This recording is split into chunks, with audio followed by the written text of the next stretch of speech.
happened so fast? We have to stop them, Batman. Whatever they are, they're going to regret stepping foot in Gotham. This is a big score, gentlemen. It's the Bat! Fire! Fire!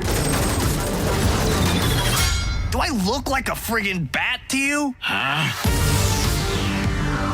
I've read rumors about a supernatural bat creature in Gotham, but I assumed it was an urban legend. Ninja Turtles. We came to Gotham to stop Shredder and the Foot Clan. The man who'll help us destroy this city is right behind this door. Oh, come on! Robin, Batgirl, these inmates were the deadliest criminals in all of Gotham. Let's move. It's time for this city to destroy itself. Take him down. We need answers. You're welcome to try. Think fast! He thought too fast. We're not your enemy. This is still my city. If they're ready for a fight, we bring them a freaking fight. You are no match for me. Let's end this.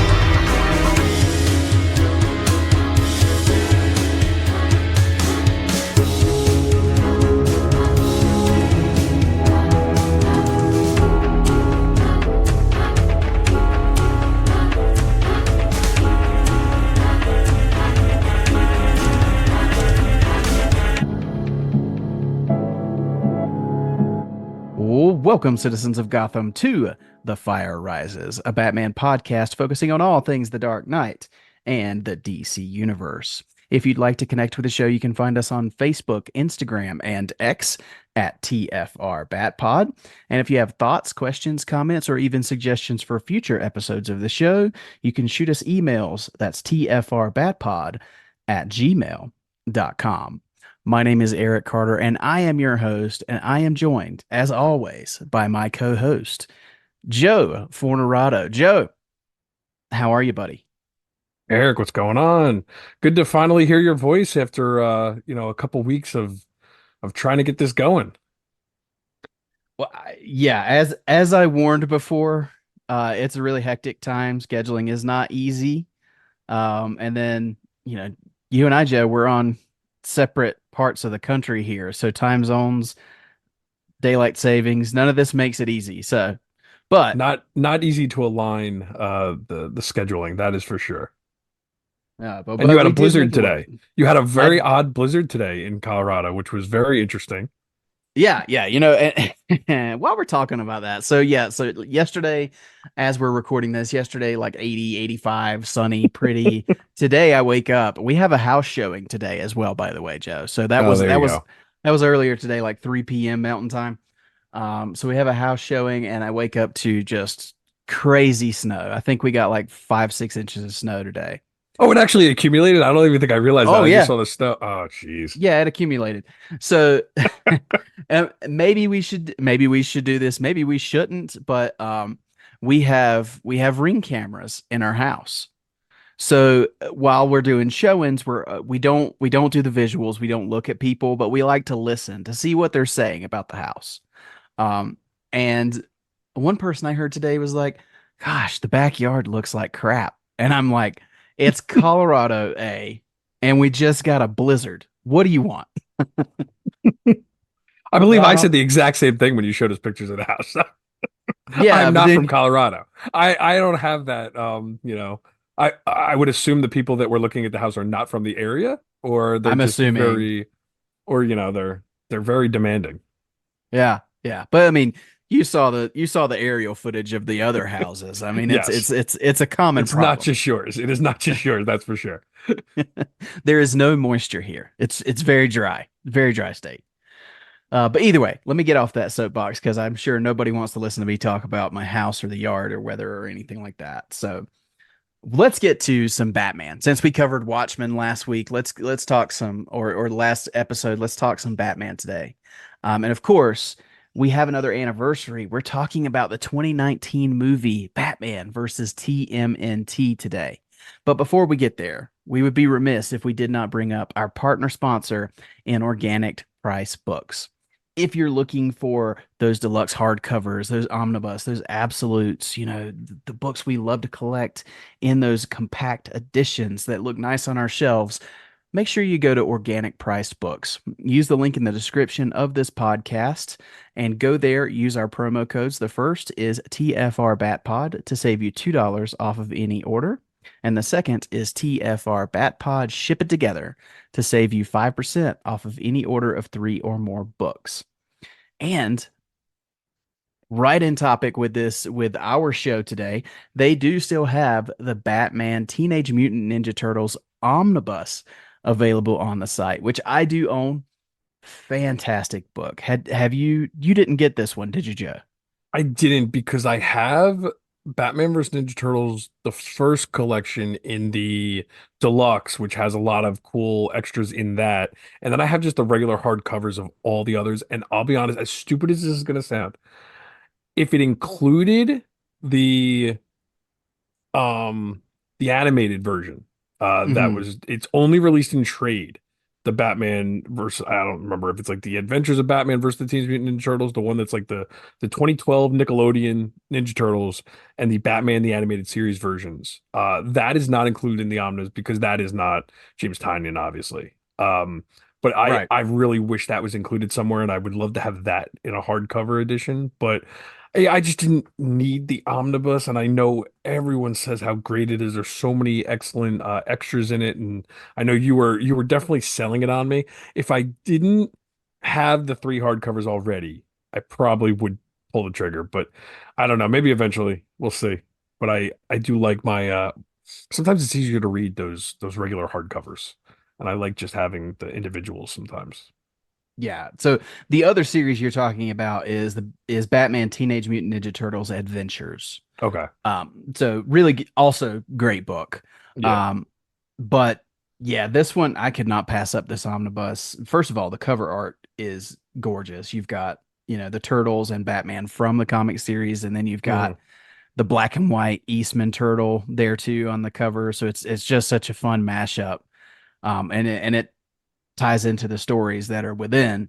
So yeah, highly recommend that. Check it out. Go to Organic Price Books.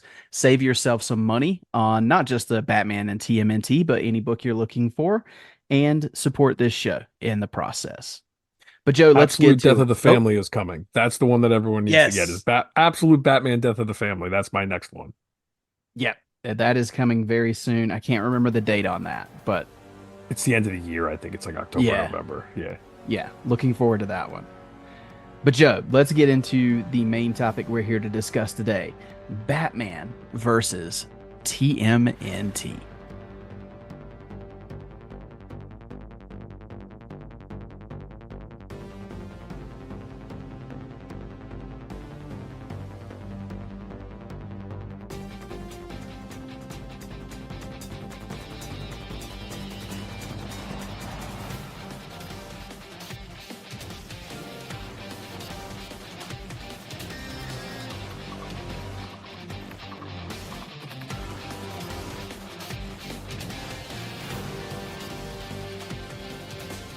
Okay, Joe. So this movie was released in 2019. So it looks like, from what I can find, it was released at WonderCon Anaheim, March 31st, 2019, and then it hit digital May 14th of 2019. So we're kind of between the 5-year anniversary of the premiere, quote unquote, and the actual release. Oh, I didn't realize Um, that. I saw the March date, I guess, and assumed that that was when it was actually released. I hate that. Whenever you look up a release date now, they give you the premiere date of when nobody but a few people saw it, and yeah, it totally got me. That's why we celebrate anniversaries at like three different dates now. Whenever like you see that on social media, like, oh, today's the fifth anniversary of this movie, and then like 2 weeks later, oh, today's the fifth anniversary of this movie, and everyone just chooses a different date to pick. yeah. So super weird. So there's several different dates. So the Anaheim was March, the digital release was May 14th of 2019, and then the 4K Ultra HD combo pack and Blu-ray combo pack were June 4th, 2019. Man, I So thought we were late and we're actually like 2 months early. That's kind of depressing. I screwed that up pretty badly. that's okay. That's okay because we're right within the range. So our podcasting schedule is screwed up, our release Yeah. dates are screwed up. We're all good. So I think when the books started coming out, the James Tynion series Mhm. and the popularity of those really grabbed the attention of the comic books world and of course Nickelodeon and Warner Brothers. I think it was only a matter of time until this happened, until they decided to do an animated film. I wouldn't hold our breath for a live action film. I don't think that's in the cards, but I remember being super excited when I saw that they were going to do this. Do you remember anything about the announcement or leading up to the release of the movie? Well, I'll be honest, I didn't think this was in the cards at all. This totally blindsided me because I think it's just such a different thing. They're much more willing to do these kind of crossovers in the comics than they are in any type of motion media. And I this is something I never even dreamed of. Like as stupid as that is going to sound, because I am a huge Ninja Turtles fan. I mean, I listen, Batman now, it's funny to say, Batman as an adult, Batman is my, biggest love with comics and stuff like that. But as a kid, I was all Ninja Turtles. Like everything. Batman was kind of secondary when I was a kid. Hmm. I mean, was born in 86. The cartoon hit me hard. I mean, I was nothing but that cartoon, and the movie was the first movie I saw in the theaters. So I was all about the Ninja Turtles. And to see, like, I was the kid that like you don't play Ninja Turtles and Batman together. Like they don't exist together. So like I didn't play with the action figures together. Like they never met in my, when I Hmm. was playing. So like this never was even on my radar. And even after the comics, which were great, and I remember more about the comic announcement, I think, than I do this because this just, you're right. Like I should have seen it coming, but I don't think I did. And I think the Sure. comic blew my mind more than anything. And then I was just so happy that this got released, and I could not wait to see what they did with it. But I don't remember exactly how I felt. I know that when this was released, I was getting every version of this possible. I got the 4K. I even ordered the steelbook from Zavi across in the UK because they didn't do a steelbook here. So I got both That's right. versions. I needed a steelbook of this, and I probably watched the digital first. I don't remember if I waited. That was the long 2 weeks back then when they did that. So I don't remember if I watched it if I waited because I was already buying two versions. So I don't know. Well, it was a month is If it between the was, yeah, release. I don't I there's no way I waited a month. Yeah, That I'm was pretty probably sure. that was a digital Amazon purchase with the no rush shipping rewards. That had to have been that for me. Yeah, and I definitely remember this. I bought this digital first day it dropped. Mhm. I was so ready to see this movie. Um, and we're gonna get into it, but it completely lived up to my expectations. Yeah. I was thrilled with this film. But it, like I said, we've already went over the release dates, but it was directed by Jake Castorina, written by Marley Halpern Grazer, and of course, it's based on Batman Teenage Mutant Ninja Turtles by James Tynion the fourth and Freddie Williams the second. It stars Troy Baker, Eric Balza, Darren Criss, Kyle Mooney, and Baron Vaughn. So we've got quite a bit of DC legacy here. Troy Baker, he's got his fingerprints all over DC in voice acting, and he pulls double duty here. He's Batman, Bruce Wayne, and he's the Joker. So that's pretty cool. I like when they give a little love to Troy Baker because he's so multi-talented and he can do so much. It's always fun when you see him come back to DC. Well, and it works too because you never hear those two voices and think it's the same person. Like if you didn't know No, any better, that would never even cross your mind. And he does such a good job. I mean, I know for better or for worse, his Joker is basically the Mark Hamill version of the Joker. I think it's great. I don't think he's doing it maliciously. I think he's just doing his, the Mark Hamill Joker, but he's doing his own version of that. And I think his Batman was the first time he did Batman Arkham Origins, or that was someone else, right? That was not him, Arkham Origins. I don't believe. I think it was someone else that did him. I think he did the Joker in Arkham Origins, but I don't think he played Batman no, he did Batman in the in Lego the movies, right? The straight to DVD Lego movies. I don't was it those? I thought he did the Monster Mayhem Oh, that might those be it movies. too. Maybe he did both. Now I gotta look it up. But Maybe, yeah. yeah, I think he does a great job as both. And I really like his take on Bruce Wayne and Batman here because he's not doing a Kevin Conroy impersonation when he does Batman. He is doing his own thing for Batman. Yeah. And then of course we have Darren Criss as Raphael, which we have Darren Criss as Superman right now. So that's kind of kismet there. And then we have, Eric Bauza, who is so talented as a voice actor. He's done so much work, and I think the first time I really recognized who Eric Bauza was the Holy Batcast interview, because they interviewed Eric Bauza several years ago. I don't know if you recall that. I'm trying to think. If we did, I probably never put two and two together of who he was. Yeah, because he does all kinds of like Looney Tunes voices and things like Oh, that. I do remember that interview. Yes. Yeah. And then of course we had Tom Kenny reprising the Penguin, which was a really fun throwback hmm to the Batman animated series. hmm He's got a very distinctive Penguin voice. I like it. I think it's one of my favorite versions of Penguin. It's a really fun take in this movie too. Yeah. Yeah. And then I would be remiss if I didn't mention that we have John DiMaggio in this as Mr. Freeze. hmm I and he's another one that's a favorite. I met John last year at Comic Con here in Colorado Springs. Had to get a Joker Funko signed because he is the Joker in Under the Red Hood. So it's just so fun to see him also as a DC Legacy character coming back. This Batman versus TMNT has a bunch of great returning DC voices. Yeah, and like you said, some doing the same voices they've done before, and others kind of switching up a little bit, doing like like well at this time I guess Darren Criss wasn't doing Superman yet, so this might have been his first, dip into this. Mhm.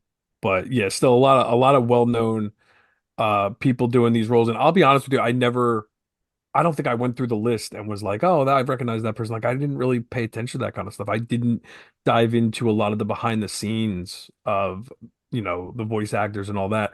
I will say while we're on the voice actors, I think I remember when this first came out, the one jarring thing for me was the voice of Robin because Damien's voice is the most that he's ever sounded like a kid at the time when it was released.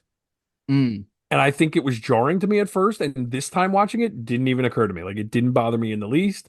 And I think it was just for some reason at that time we hadn't had a lot of, you know, uh maybe it was that we just haven't had a lot of Damien on screen at all. And I just wasn't used to it. I don't know what it was. But now like it went perfectly. So that's like a me thing that I still remember from when I first watched it. But that quickly went away. You're right because I think it's something you got to get used to in the movie itself Mhm. because you expect something a little different, a little edgier, I think, for Damian Yes. Wayne. I think that's Um, what it was. but for the story they're telling and the type of movie it works. But would you believe me if I told you, Joe? Because what year were you? You were born 86, you said? Yeah. Would you believe that the voice actor for Damien in this movie is older than both of us? I knew that's where you were going with it when you started that, but I did not expect that. No. So Yeah, then they're very good at their job because they convinced us that it was a kid playing that part. he is. So his name is Ben Guru. He was born in 84. And he's known for doing like Nickelodeon voice acting and things like Hmm. that. So he can definitely he's kind of like oh gosh, I can never remember her name. The voice of Bart Simpson. She can always throw that younger voice. Hmm. He's very similar. He does that well. But we've gone through a lot of the voice actors here. Great voice Oh, and cast. Tara It all Strong comes sounds back as Harley Quinn. as Harley. Yep, Yeah. absolutely. Um, Great voice cast. It all sounds wonderful. But let's talk about the visual aspect, Joe. So one of the things when they're adapting either a comic, which this is a very loose adaptation of the first Batman Teenage Mutant Ninja Turtles comic. Um, but anytime they're adapting something like this, when it's a seminal story, I'm always a little concerned about what they're going to do with the art. Hmm. Because it's either, they're going to try to replicate the art, which is sometimes hit or miss, or they're going to do completely their own thing. I think it was very smart to kind of do their own thing here. But what did you think of the art style and the animation in this film? I agree with you that I think this was the one that you could do your own thing with. I think they went with more of a straightforward art. I think that Mhm. was smart for what we assumed at the time, and at this point, unfortunately, now is a one-off. Um, do whatever art you feel works best for the movie that you're making. They went straightforward. I think it's a great art style. I think, I mean, in all honesty, not to bury what some of DC has done in the past, but I think more Batman movies need this type of art style. I think sometimes they try to do too much with the art style in the Batman animated movies. This is just a good, solid version of Batman. And going with the blue, which we never get anymore, the blue with the yellow oval, they went very traditional with him here. I think the only other movie we thought that was going to happen was uh what was I'm completely drawing a blank. Like the Kung Fu Batman movie that was like very minimalist Batman. I'm like completely drawing a blank of what it was called. Oh, It I was know like a what you're Bruce talking. Lee Batman crossover. Uh, and I can't believe I'm completely drawing a blank on it. But that one, he was supposed to have the blue suit and the yellow oval, wasn't he? And then like we only see it for like 2 seconds. Soul of the Dragon. That's what it Okay. is. Yeah. Um, but yeah, I just love like even the designs of the Shredder and the villains like Ra's al Ghul. Most of the villains are pretty straightforward. The Penguin they went really fun with. Even Hmm. The Ninja Turtles recently, like with animation, they've really tried to go very different with them in every iteration that we've gotten in the last how many years. And this did their own take. They made the turtles look like individuals. They didn't have them all look exactly the same. I think you've pointed out that they actually are specifically doing different types of turtles, Hmm. different breeds or even species of turtles. I don't know the science behind that, but they still look like the classic Ninja Turtles. They're not doing anything crazy. They're not, wearing clothes. They're not having chains around their neck like the Bay films did. Tried to have them like hipper and younger looking, or what kids today are looking like from an adult's perspective. And I just like that they look like the Turtles. And it's really simplistic. And I think that's the best thing they did for this movie was it's a simplistic take on the art because the story is what matters. And the fact that we're getting the Ninja Turtles and the Batman worlds colliding, the focus is on that. The focus is on just us geeking out to that whole idea, as opposed to trying to do something too crazy with the art or anything else to maybe distract us from that. And we got to just enjoy the simplistic nature of what they did. And I love them for that because I think we got the best of the possibilities of all that. Yeah, and I completely agree. I love the designs. I love the blue and gray on Batman. Because as you said, we don't see it a lot anymore, so it's nice when it pops up, and with the yellow oval as well. I do love the way the turtles are done. Like you said, there's very much an homage to the classic turtles with this Mhm. design.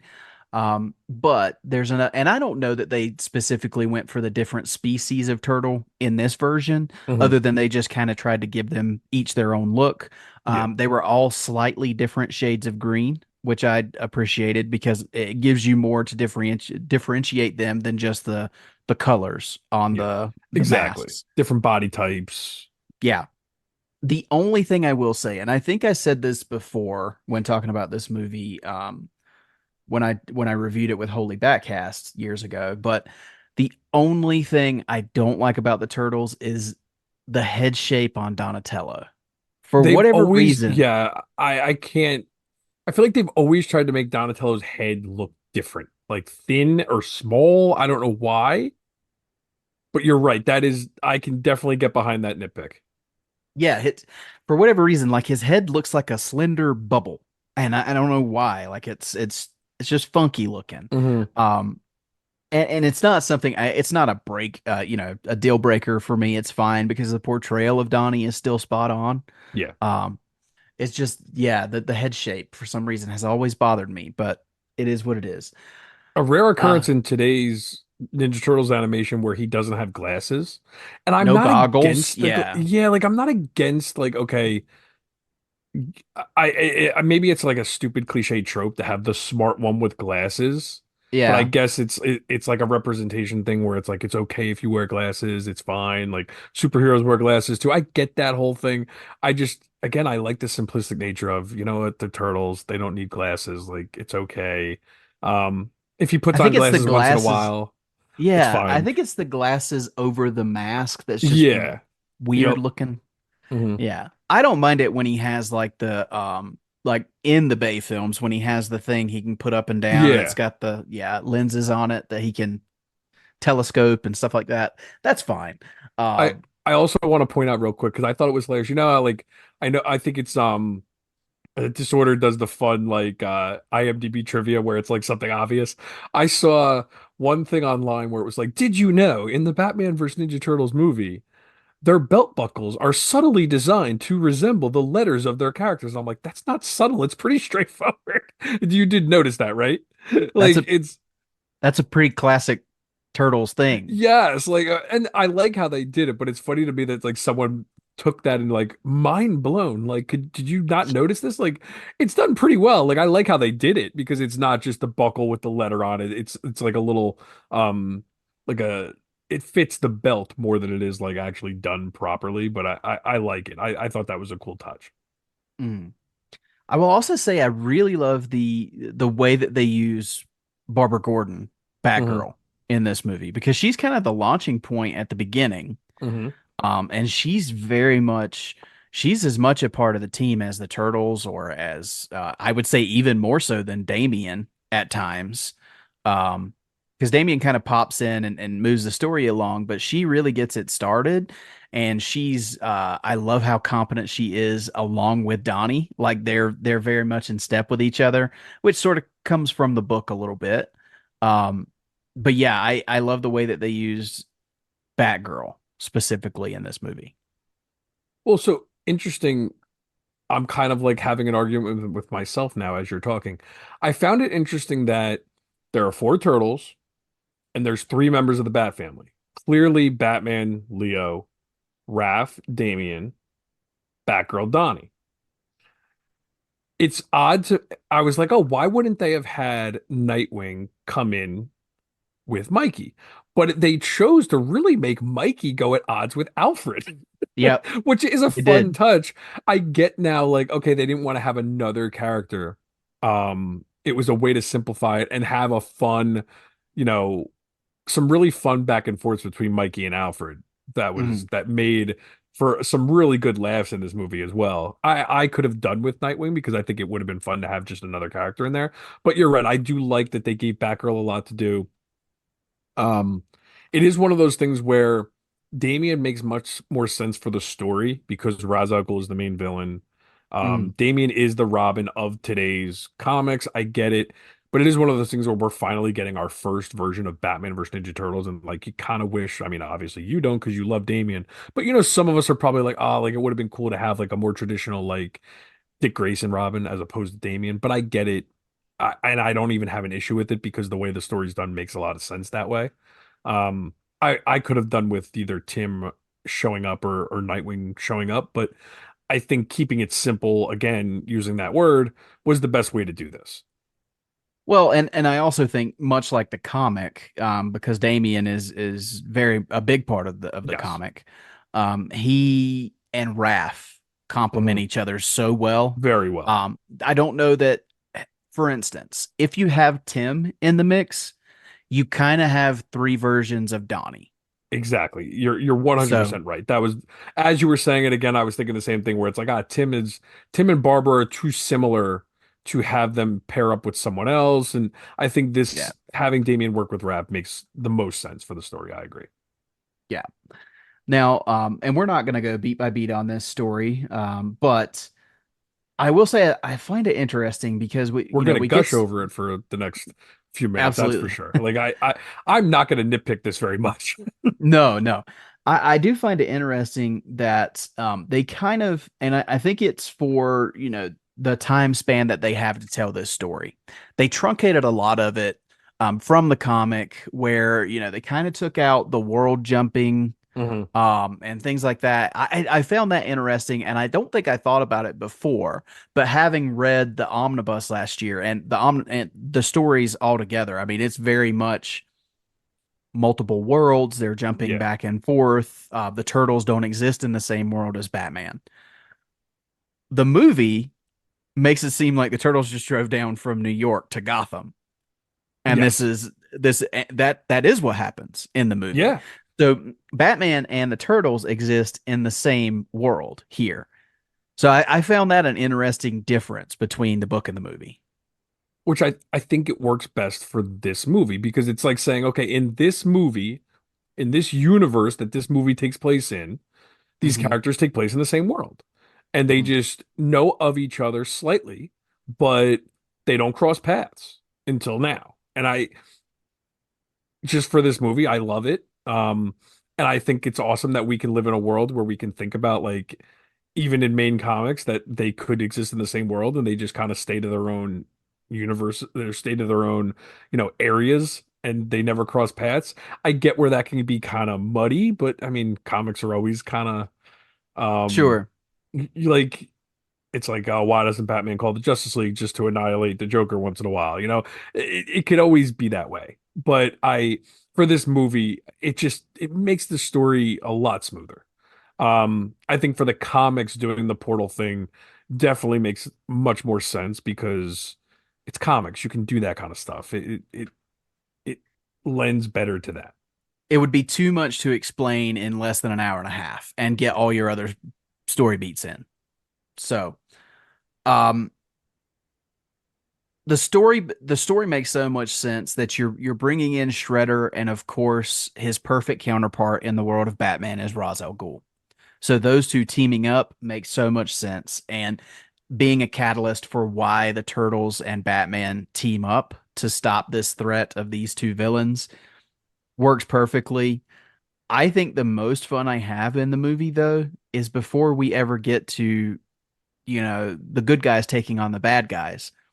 It's Batman and the Turtles and the Bat family and the Turtles kind of interacting for the first Mhm. time, and the back and forth of um they don't know that the others are good guys, and these Mhm. they're very confrontational at the beginning, and the fights between Batman and the Turtles Them and the seeing the whole. Batmobile for the first time. Yes, Mikey's obsession with everything Batman, because he's kind of us in the Yes. movie. Like he's just freaking out about everything Batman is great. Honestly, Mikey is, I mean, he's always the most fun, but him in this, he's done so well. And my one of my favorite scenes in this movie, it kind of pops out for me with the penguin stuff.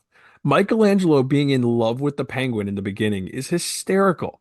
Every time the penguin would do something, Mikey just got more in love with him. Like it was, he just thought he was perfect. Like what is it? He shoots with the umbrella. He's like, the umbrella's a gun. And then he flies away with Yeah, the umbrella. Now it's a helicopter. Like, what is going on? Like, it's just yeah. so much fun. Like, and I love that they made the penguin so cartoony in this to lend to that. Like, again, I'm going to use the word fun so much because this is this was a childhood dream of all of ours that grew up with these characters never crossing paths. To think we finally got this as adults and it was everything we wanted. Like it really is just so great. I love him geeking out over the penguin and that umbrella, and then I love it when they for the first time enter the Batcave Hmm. and he loses his mind. He's just running around everywhere. Yep. He takes a cowl and cape and puts it Yep. on and he climbs on top of the T-Rex in the Batcave. And Yeah. that's another thing. Animation is so awesome because Oh you can yeah. always see such a filled out Batcave with all the stuff Yes. that we love from the comics. And to see Michelangelo, as I said earlier, doing the exact same thing that we would do if we Mhm. were able to go into the Batcave for real is just so fun. And to see, of course, I loved having Damien be the first one they encounter in the Batcave, and he is Mhm. not having any of these shenanigans. It's so Damien. And I think it's clever just to have like, the even in the comics, it's always been a thing about the cave being impossible to get to because of the water. And Mhm. it makes such sense to just have the turtles be able to get there because they're turtles. Like it doesn't even phase them to get there because they can go in the water like it's nothing. And Donnie has the what was it? He has a tracker or something, or I think he had an algorithm that pinpointed like all of his attacks to one spot, coming from one spot. Comic knowledge or movie knowledge, whatever, movie logic, I should say. Logic, yeah. But I just love that the turtles just find it and get past all the security because they can, and it's fine. Like, don't overthink it. Just get them in there, and it is what it is. Hmm. And I love that while this does take place in Gotham and you get so much Batman, you get some of the Rogues Gallery with Penguin very early on.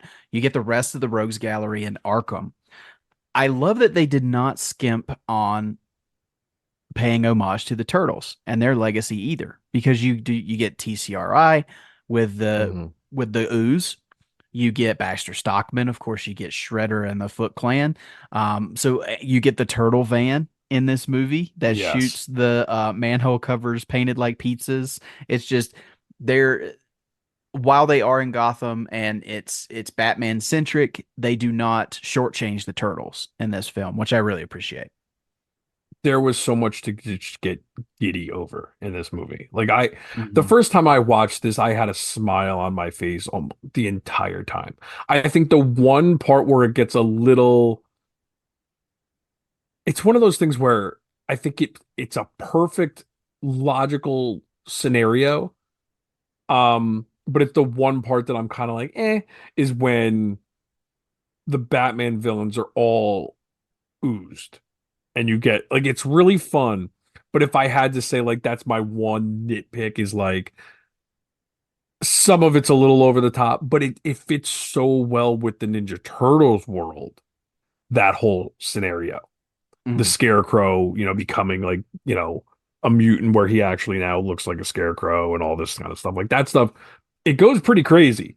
And when Batman turns, if I remember correctly, he pretty much does kill Scarecrow, right? When he turns. I mean, you could probably use Yeah. cartoon logic and say no, but it seemed But that it way. good. So that's one of the things I do want to talk about because for the most part, this movie's pretty kid friendly. And then But there's there like are a moments. decapitation out of nowhere. Yeah. So Like I th- early I on. It's not out of nowhere. Like it's early. But like there's the ninja star to the head Mhm. on the foot soldier or the Foot Clan guy. And then the decapitation where they just show the guy's head, but they don't show it actually dismembered, but they show the body with a perfect angle. So it's not too gruesome, but you get the point. And it's one of those things where, as an adult, I appreciate the hell out of it. I love it. Mhm. But it's like, oh, if you just took out those two things, I could watch it with my kid. Like, Yeah, because you have the decapitation because Roz decapitates this Arkham guard. yup, And then immediately after that, Shredder impales another guard, and yes, you see the blood yup, pool and fall down the shirt, and you're yeah. like, "Whoa!" And the ninja star to the Foot Clan's head. That's the Mhm. one where it's like, oh, I think that's the first thing you see before the decapitation and before the other thing. And it's like you remove those two things, this is pretty tame. it's a pretty great like friend, not family friendly, but like you could show this to like a 8-year-old. It's not really that big of a deal, you know? No. And it's interesting they decided to do that because with the rest of the movie, those couple of moments are a little tonally Jarring? different. Yeah. Yeah. And it's Nickelodeon. Yeah. So I wonder if like how that happened. I mean it is PG-13. It's not like they were hiding it. It would have been really jarring if they somehow passed that through to a PG. But That's and probably again, what like got them the PG-13. yeah, because I even like the ooze stuff with the mutants and the mutant, versions of Batman's villains, it's not like it's not like it's childish or cartoonish, but it's not gory or extremely violent. So there are a few other scenes that are a little heavier, like the when Leo is doused in the fear toxin and the fear Yes. gas. His visions are for a an animated PG-13 film. They're pretty scary. Yeah, they Um, fit in with a PG-13. They're yeah, not they're not pushing it past that though. no, no. So it's Whereas the more bloody scenes are a little, it's I- yeah, like you could say it's like implied. Like a little kid might not even get that it's scary, where the other stuff is like right in your face. yeah. And with the tricky editing they did with the decapitation, I I mean, still that's that they is a knew what they were doing. decapitation straight up. But it Yeah, was so clever how they did it because it is an R-rated decapitation edited to pass the PG-13. yeah. Like Yeah. and I again, You the adult you in me applauds know the hell out of it. there's footage somewhere that they animated where it's more gruesome and they just scaled it back. Yeah, they're like, come on, guy, come on. Yeah. Yeah. But it's interesting though that you bring that you were a little less high on all the rogues gallery being turned into the mutants. I mean, that's straight out of the book. It is, and it's a logical thing to do. Like Mhm. again, it take away the book completely because I'll be honest with you, I haven't read the book in a long time. I probably a couple years. Um, just the movie itself, like it makes sense to do that. That is more of a Ninja Turtles thing though. Like that is Ninja Turtles always have those weird mutant enemies and they're over the Yeah. top and they're crazy and it works so well. And I don't think I'm not going to even say it's a negative. I actually think it's a positive that the lowest part of this movie, and I say low, it's like the lowest high of this movie, is the middle. Because I Mhm. love the beginning and the end is just a blast. Like Yeah.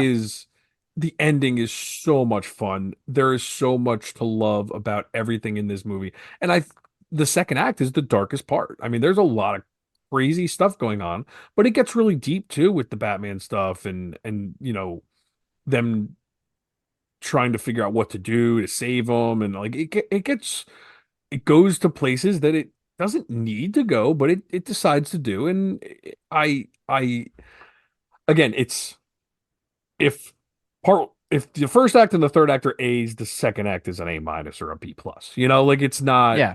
it's not deterring from the movie. It's not, a detriment to the movie. Like I, Joker as a snake is a little like it's, that's the yeah. I kind of mean, stuff where it's like, I don't know. But if it was a so Ninja Turtles book, it would fit right in. It's more of like the Batman world fan in me is like, oh, this is like too weird. It's like kind of going too far into that other, but it's a Batman Ninja Turtles movie. It makes sense for that.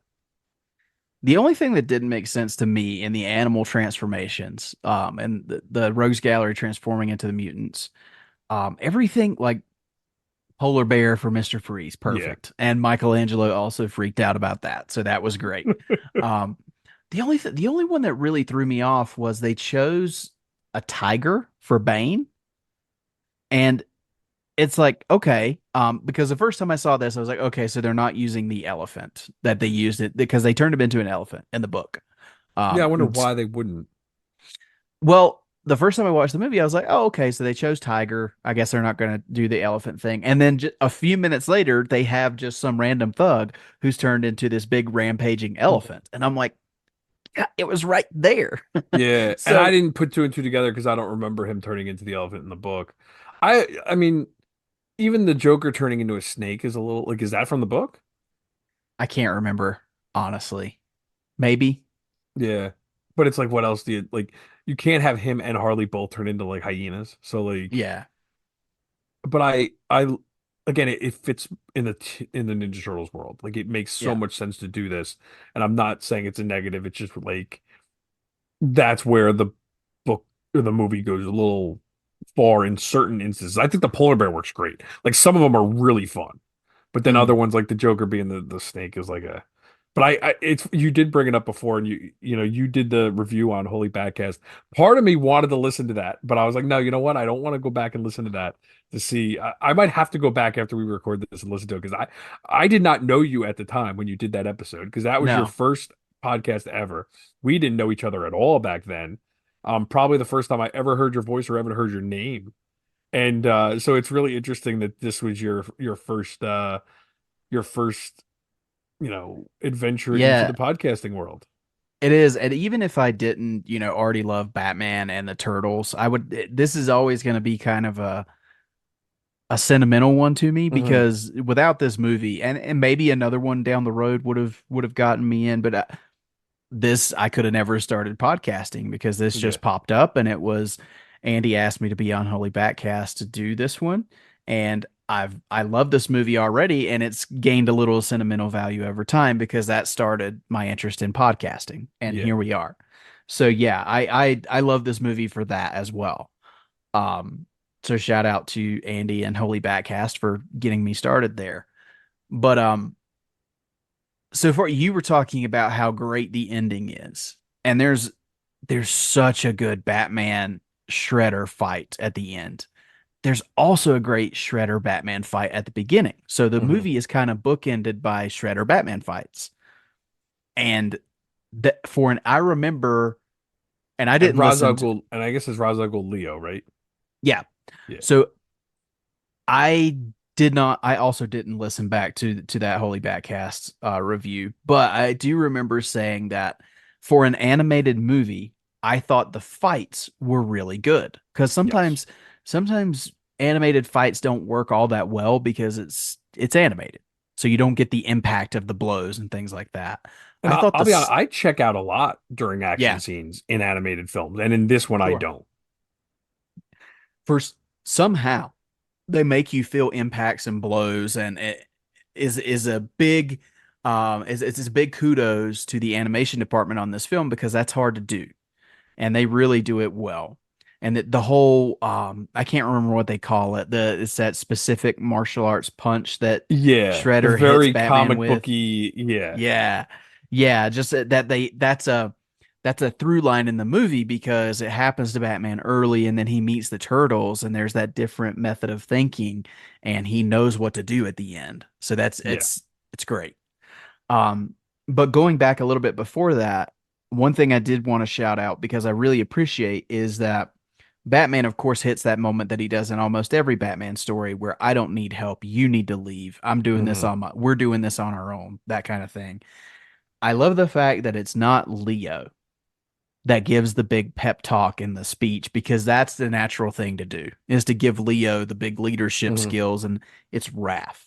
Yeah, And I love that Raph is the one that comes in and tells convinces Batman that they should all be a team here yeah. and Because he's uses the one perf that's learned from this. yeah. Yeah, He's the one that always walks away and he says and I really appreciate that because it shows a little growth in Raphael as yeah, well.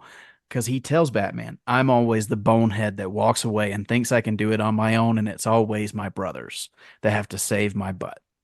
And we work best as a team and a family. I love that. I love giving Raphael that moment when it could have very easily and probably, naturally been Leah, but they hmm. don't do that. And before, right after that, I love the fact that it makes absolutely no sense for Mikey to be in the Batmobile with Batman other than comic relief, and it is the best.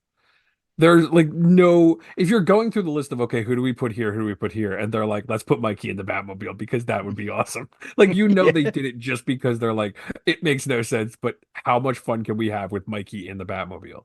And it's so true.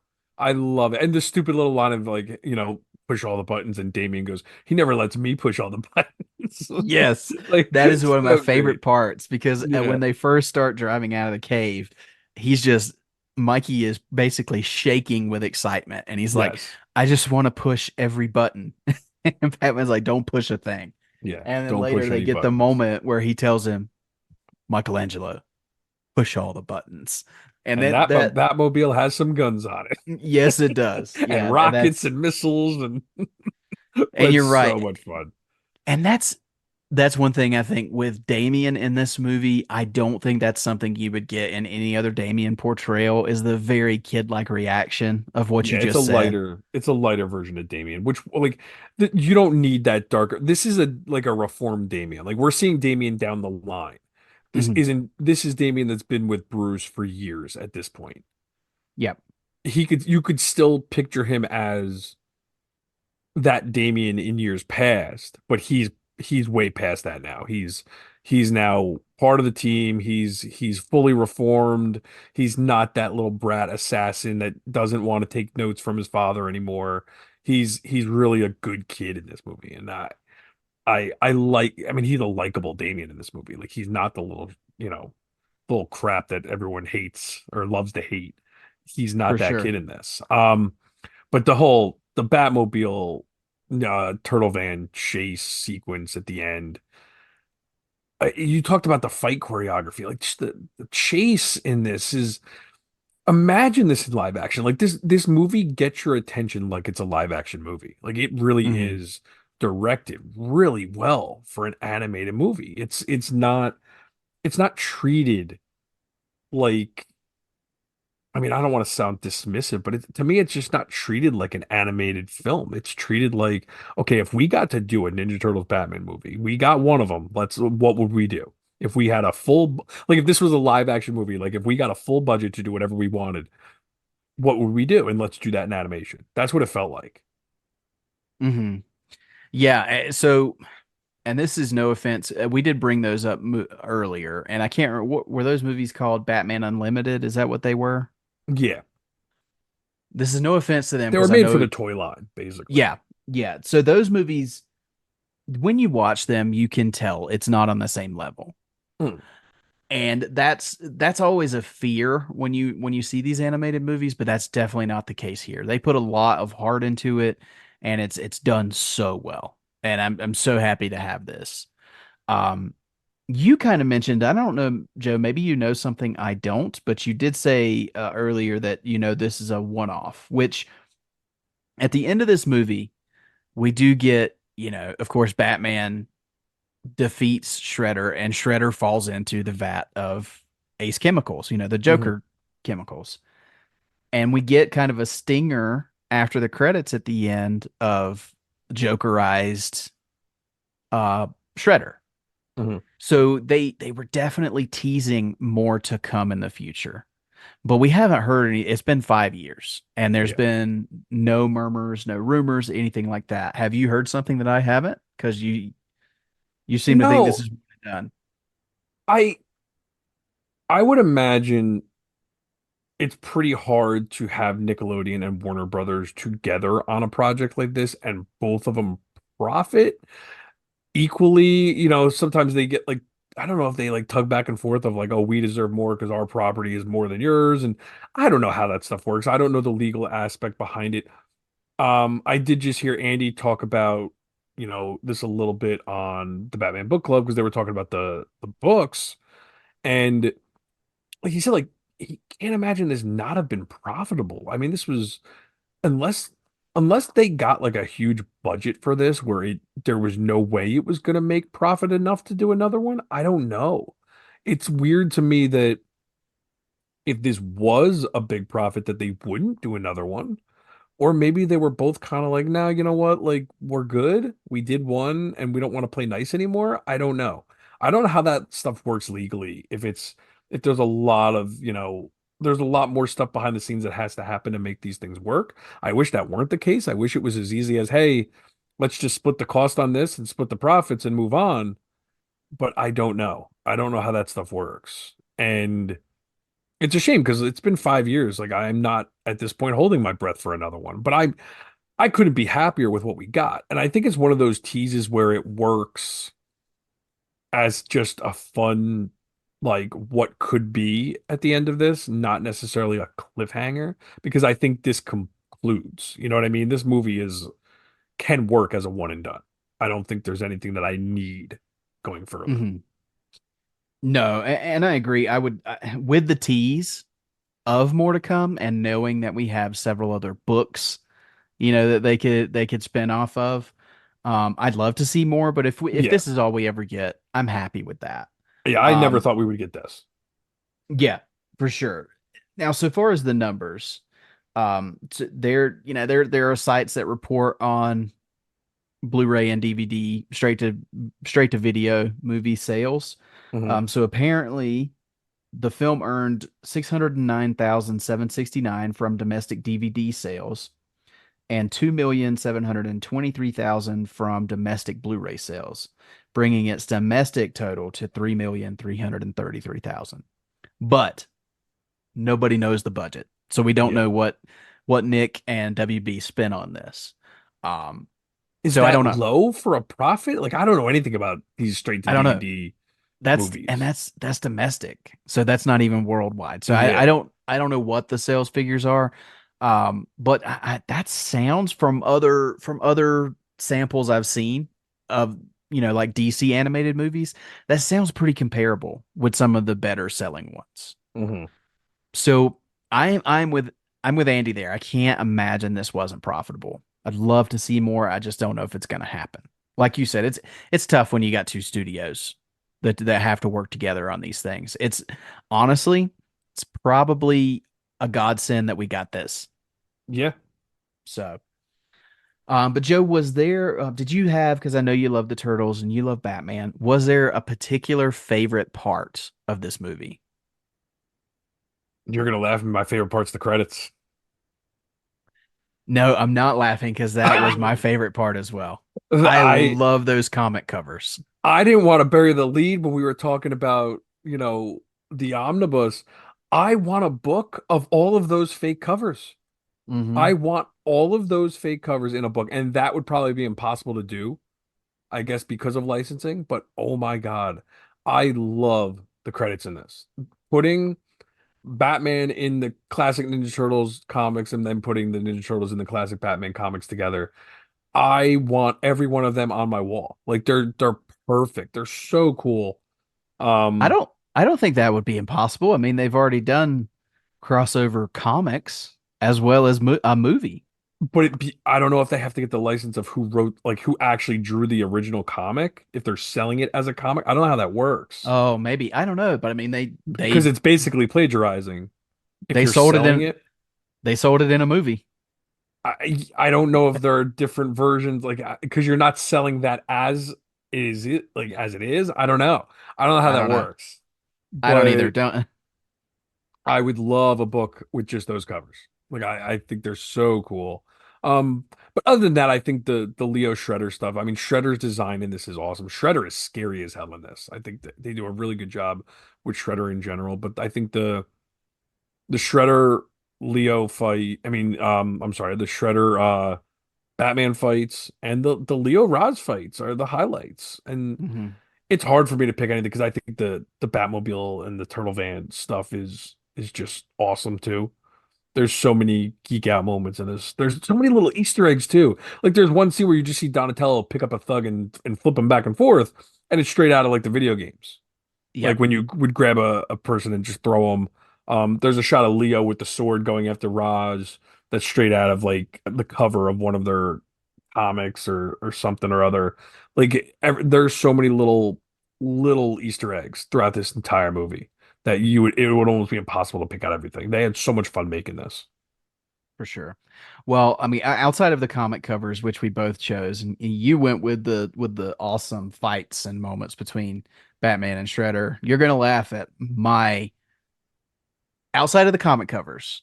My favorite part of this movie is Mikey's breakdown of Batman with the dry erase board.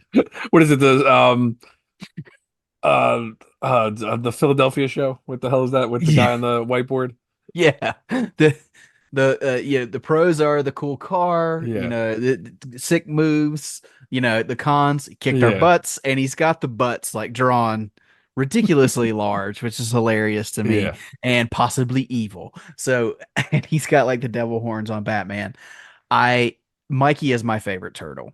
Mhm. Um, so to see Mikey just go completely nuts in this movie and him just freaking out over Batman, regardless of whether he's evil or a good guy, and doing this rudimentary breakdown on a dry erase board is hilarious to me. And just the blank stares on the other turtles' faces while he's doing this kills me, no matter how many times I see this movie.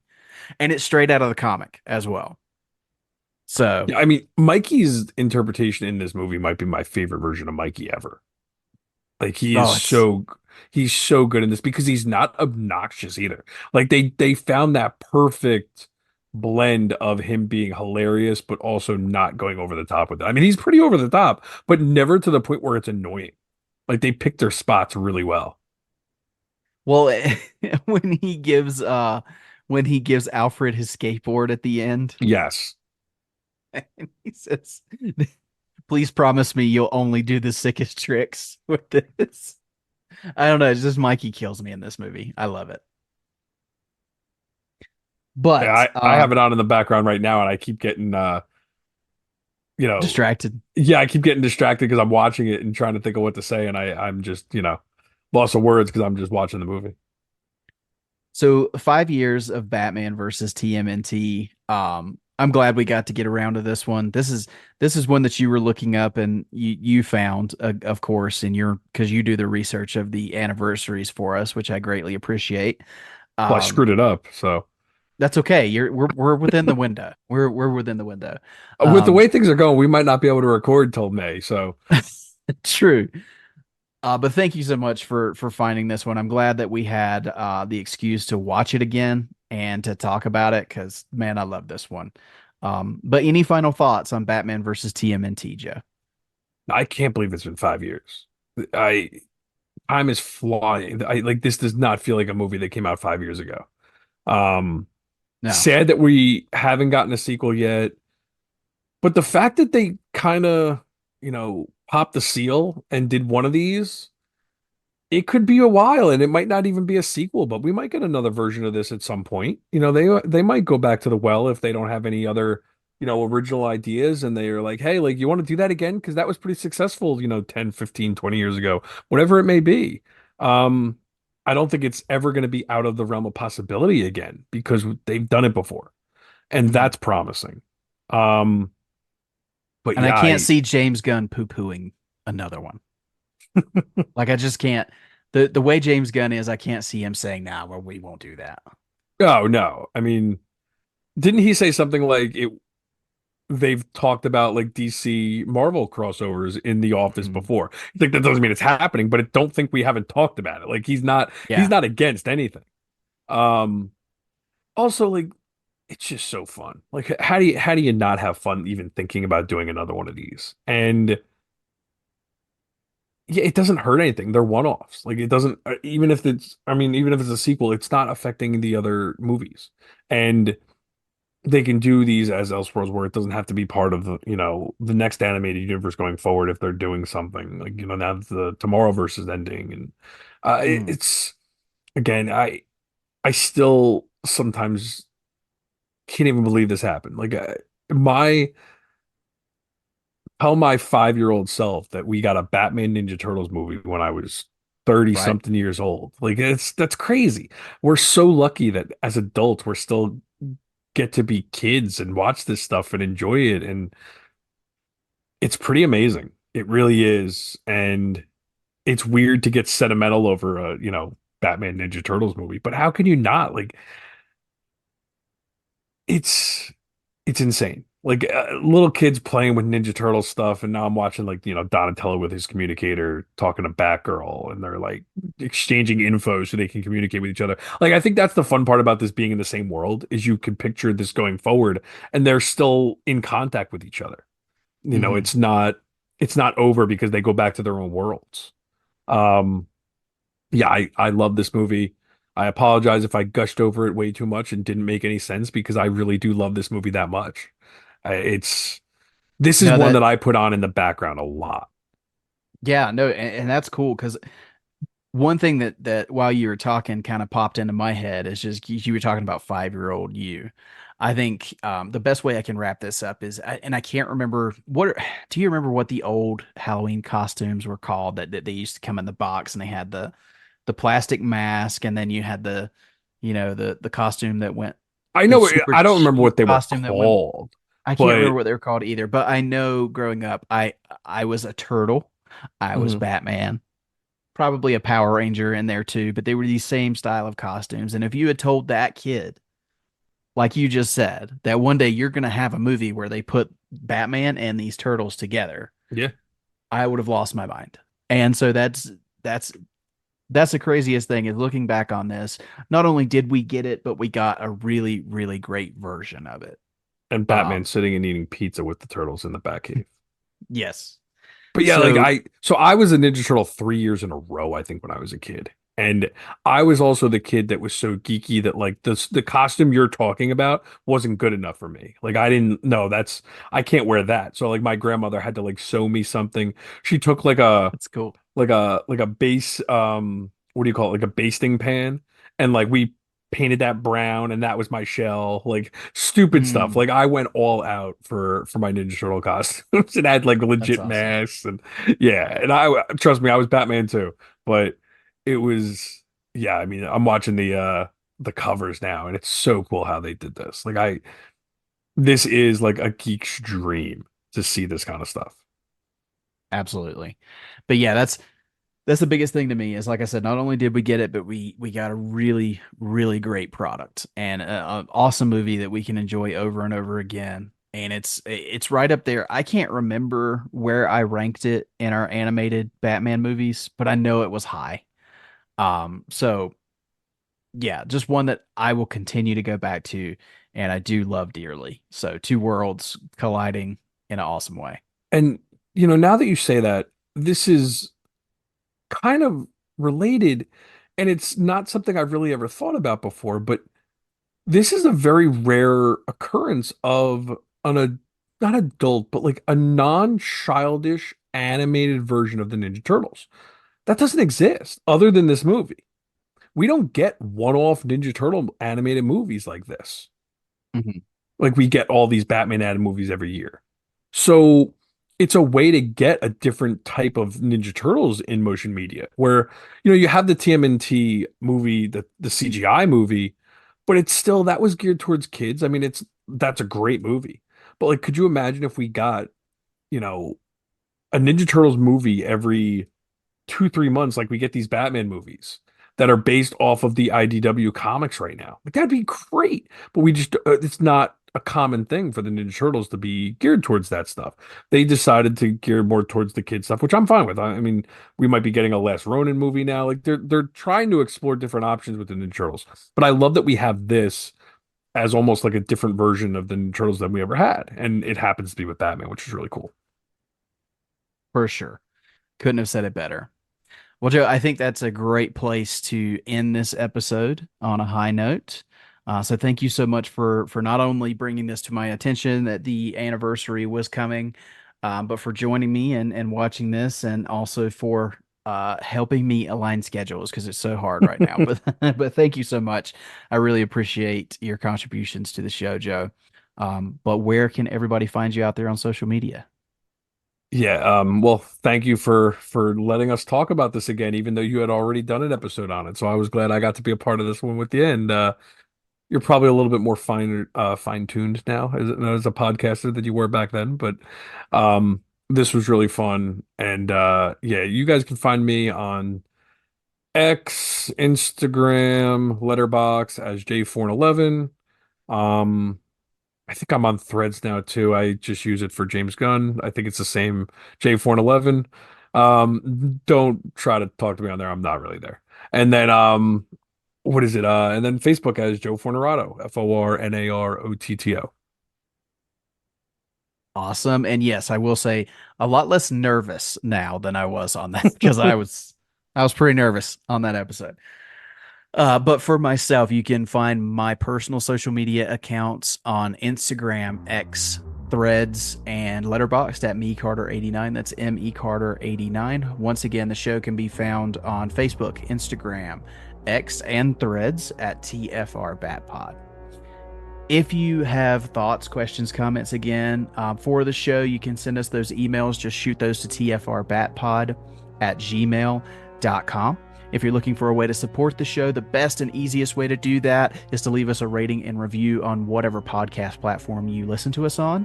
If you do leave us a written review on Apple Podcasts, we will read those on the show along with your emails. If you're looking for another way to support the show, we don't ask that you spend a dime on this podcast, but if you'd like to, you can go to redbubble.com and search Shop TFR, all one word. You'll find our logos created by Justin Kowalski on all kinds of cool items there. Our theme song was created by Gaurav Venkateswar, and his music can be found at gbtunes.com. Don't forget to use our link in the description of the podcast to go to Organic Price Books, save yourself some money on those collected editions, and support us as you do so. Thank you so much for joining us for this fantastic cowabunga time on this Batman podcast, and we look forward to seeing you next time. But until then, make sure you keep that bat signal lit and pointed skyward.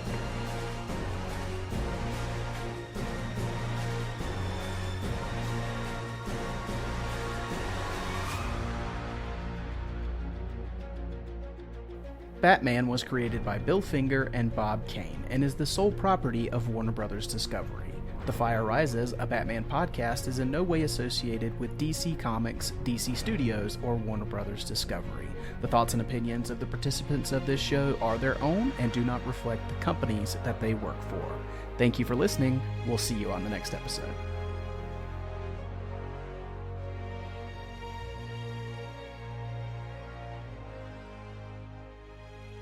Okay, bros. I broke it down. Awesome. Little bat throwing things, cool car, sweet bat hat. Not awesome, kicked our butts, maybe evil, mean voice.